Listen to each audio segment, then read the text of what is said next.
So once you've got your base material leveled out, we want to make sure that we get good compaction. Just like on paver installations, compaction is crucially important. So with us, we're doing about 3 to 6 inches of base material in this scenario. A compactor like this is only going to be able to compact adequately about 1.5 inches, 2 inches.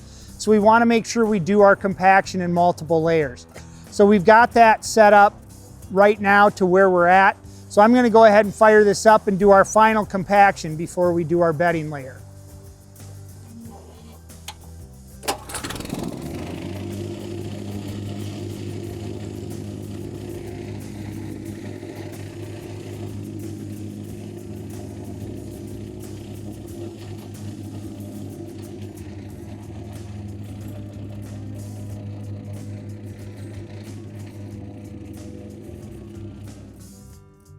For further information or any additional questions, please refer to the link and email listed below.